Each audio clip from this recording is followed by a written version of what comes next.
we've created a optimization calculator that's designed to lay out for you what is a complete test. And our platform builds a complete site with multiple pages, multiple ads across it, right? So it's not an A/B test because that's way too simplistic, right? You have to think about the combinatorics, the possibilities of different things happening. And of course, there are all these different audiences.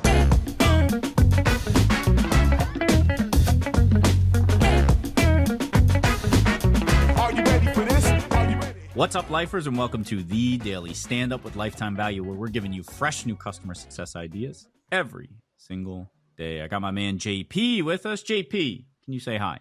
I like pie. Me too. What's your favorite kind? Strawberry, cherry, pistachio, crumble pie. Wow, that's very intense. specific. Mine's Dutch apple. What makes it Dutch?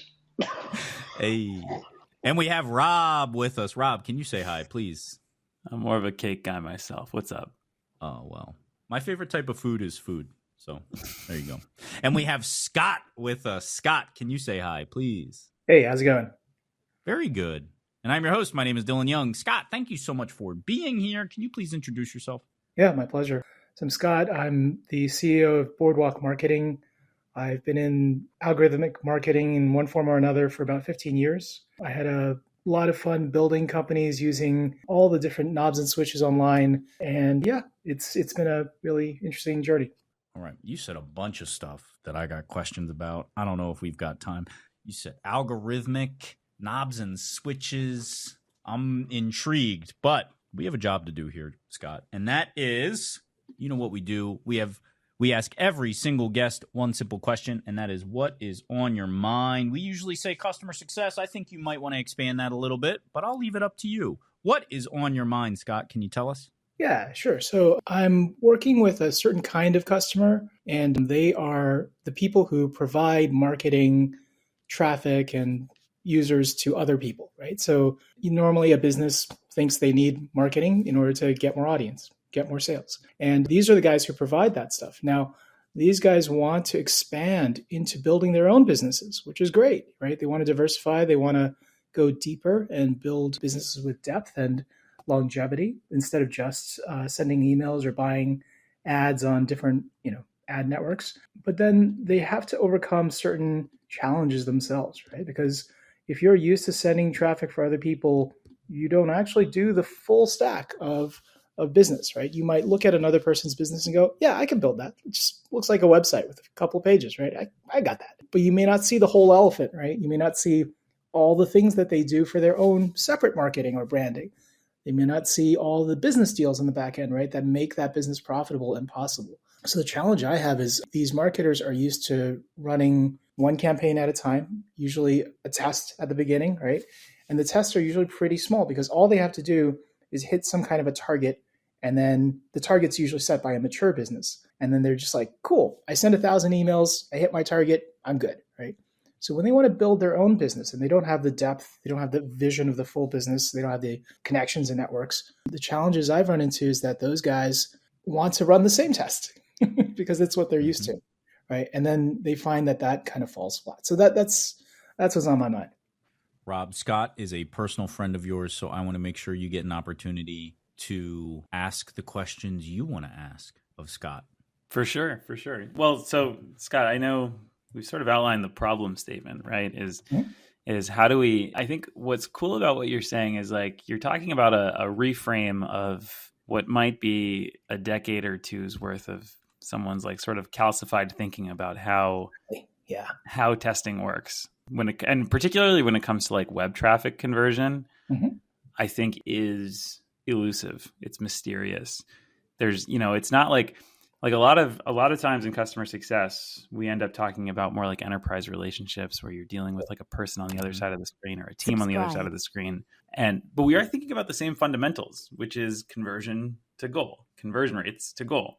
So I guess I'm just kind of curious. I know, Scott, you and I have talked about this a good amount about how to try to set expectations with your clients about how to think differently about testing their site conversion. And basically like, how do you educate your customers about running a solid comprehensive test across, a proper scientific methodology It's not just running the same test over and over again with the same simple sample size, a small sample size. So I don't know. I'm just kind of curious, Scott, in terms of like your latest and greatest in terms of how you're thinking about solving this problem. Yeah, I mean, we don't know is the honest answer, but we're trying a bunch of different things, right? So we've created a optimization calculator that's designed to lay out for you what is a complete test. And our stuff builds, our platform builds a complete site with multiple pages, multiple ads across it, right? So it's not an A/B test because that's way too simplistic, right? You have to think about the combinatorics, the possibilities of different things happening.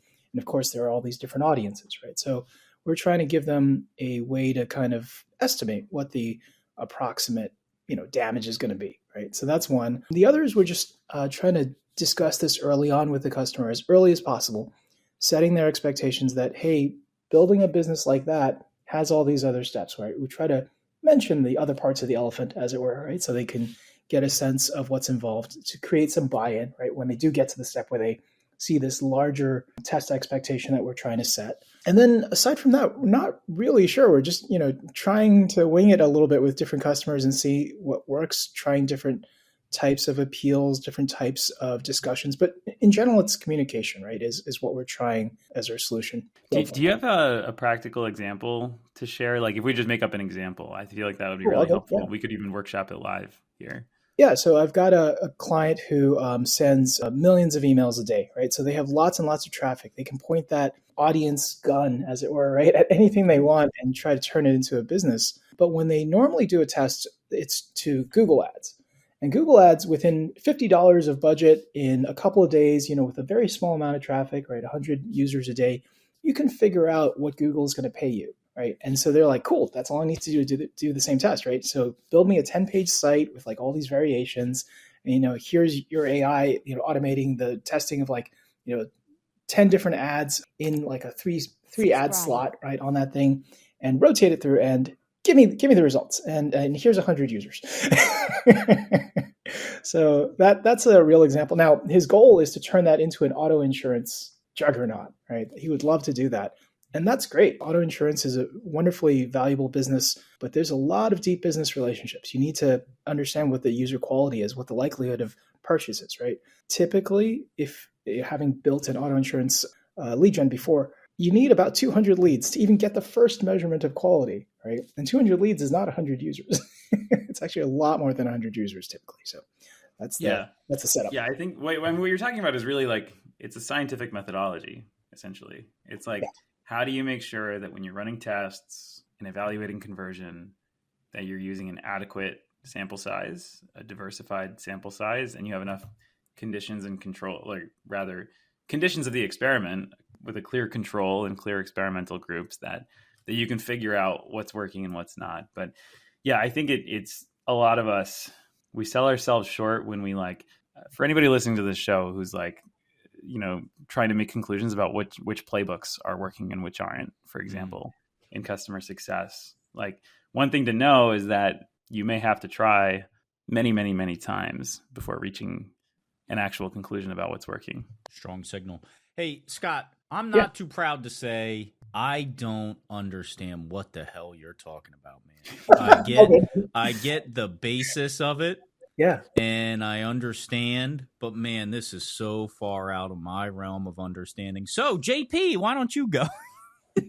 I think JP might be in the same boat. How do you feel, JP? Oh, no. I know all about marketing, but why talk about that? I want to know, how did you, Scott, how did you meet Rob? How did you form this relationship? What is it that really brought you two together? He tries to bring it back to the relationship. You hear that? Yeah, we were at Boston Startup Week together and started chatting there over a beer. And then I was given a card from Rob that promised me another beer. And then, from there. That's right. So, day drinking. Famous card. So, in essence, Rob is the real marketing master in this scenario.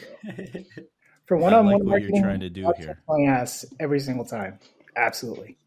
Yeah, I think this, if I'm not being too simplistic, this is just a very sophisticated measure of statistics, right? Yes. And then getting an internal culture, right, at a company or at a business to adopt that proper. Yeah. Which approach. Yeah. I think we struggle with, particularly, I mean, a lot of our backgrounds are really small companies where I have not been educated on a lot of the terms you used, Scott. I think we struggle with that rigor and with the feedback loop that you are espousing. We have a lot of trouble with that. And I guess the one thing I would say to the audience is like, hey, man, I get it if you don't understand what Scott's talking about, but we should all endeavor to understand it better because it is the way a company or a process improves. It is like rock solid, proven to be the way to get better. It's not throwing crap against the wall and hoping it sticks. It's this sort of rigorous process. Is it fair to say that? Yeah, absolutely. And so we've actually built a platform to run that rigorous process, but you still have to put in enough material into it, right, for it to build the house, as it were. Whereas we get like 2 twigs. Yeah. So, Yeah. And I think maybe to talk in a language that I think a lot more customer success and SaaS folks in general understand these days is giving your AI or your custom GPT enough information to return accurate information back to you. You've got to give it context and you've got to give it a certain corpus of data to be able to not hallucinate when it responds to you. And God forbid you make decisions or take action based on too little data that you overly trust. And so I imagine you also give some sort of like confidence score to your customers around how strong the signal is coming back from those tests, right? Yeah, exactly. I love that. Hey, look, I brought it back. Scott, you're obviously much smarter than me. That's why you're hanging out with Rob, but I'll bring it back. I'll bring it back. Thank you so much for bringing this to our attention. I'll make sure we share your website in the show notes so people know how to find you and they can ask silly questions of you as well. But for now, Scott, we do have to say goodbye. Thank you, gents. Appreciate the time. Thanks, Scott.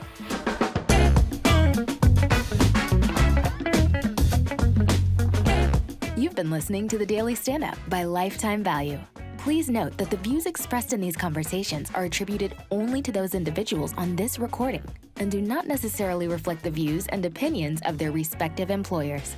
For all general inquiries, please reach out via email to hello@lifetimevaluemedia.com.